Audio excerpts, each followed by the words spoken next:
But Candid Camera was a big show, back in, I think it was the 60s or 70s. I forget when it went off the air. But basically, that's what he got caught on. But he's, speaking frankly, and, he's got this fake background on, not like I've got, an actual backdrop here. He had some kind of phony trees and stuff, because you can see, he moves around, and, you can see he's just superimposed on this image they have this thing in Zoom, right? So he doesn't have a studio like I do. He's just, using his Zoom, but he didn't want anyone to see where he was. I wonder where he actually was sitting, but so he had a phony Zoom backdrop, and I've tried those, and that thing, because you go like this and you don't really move directly so you can see what's going on. But I watched. It's hard to find the whole interview, because if you go on YouTube and you Zelensky prank interview, you don't even see it. So maybe they're scrubbing it, right? They're not letting people see this thing.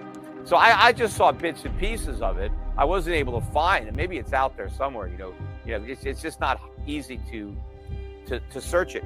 But one of the things that he said was that he thought that a recession was equal in probability to just slow growth.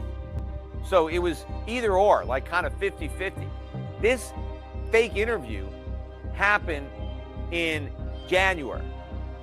And when he was talking publicly, he wasn't thinking it was, that good a chance that we would have a recession back then. Now, recently, the Fed has kind of moved to recession, mild recession anyway, as its base case. So the Fed believes we're going to have a mild recession. And as I said, they've never believed any recession. They've never forecast a recession. Even the Great Recession, that turned out to be the worst one since 2000, since the Great Depression, they didn't even forecast that, even when they were in it. In the middle of 2008, they still didn't have a recession in their forecast, even though they were in a recession at the time and had no idea that they were. Well, if they're forecasting one now, you better believe it's going to be horrific. I mean, they're saying it's mild, because what else are they going to do? They're not going to say, yeah, we're going to have a horrible recession, probably going to be the worst one ever. There's no way they're going to say that. Even if they think that, there's no way they're going to say it. The fact that they're saying it's going to be mild, you better believe they think it's going to be awful. Because if they actually thought it was going to be mild, they would say we're not going to have one. They wouldn't even want to let that cat out of the bag. Hey, it's going to be a mild recession. Let's keep it quiet. Maybe it won't even happen, right? So they know it's going to be bad. So they just don't want to look like complete idiots. And of course, they are complete idiots, but they just don't want to look like that.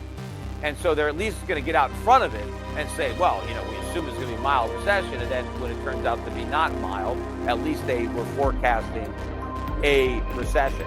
But one of the other things that Powell said, which I think is important, because it demonstrates his lack of understanding of economics. And what he said was that his policy is designed to cool the economy. Right? The economy is too hot. We need to cool it down. Right? The growth is too hot. So I want to cool the economy with these rate hikes, because a cool economy is going to cool off the labor market, right? We've got this hot labor market that needs to be cooled off. And if we can cool off the economy, which cools off the labor market, that's going to bring down inflation. That's what he thinks. That's what he told Zelensky, that inflation is somehow a byproduct of a hot economy and a hot labor market, and that's why we got inflation. No, that's not why we have inflation. We have inflation because the Fed created it, because they printed all this money, because the government ran all these deficits.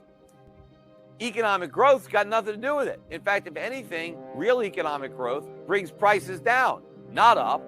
A strong labor market means labor is more productive, more productivity, more production, lower prices.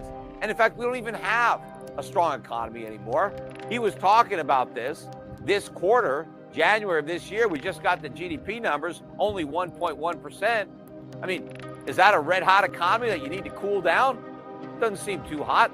Labor market, we have massive layoffs. Yes, we still have low unemployment, but we've had lots of layoffs so far this year, lots of bankruptcies. I mentioned this is a year, we've got all these bankruptcies, the third worst start since 2000.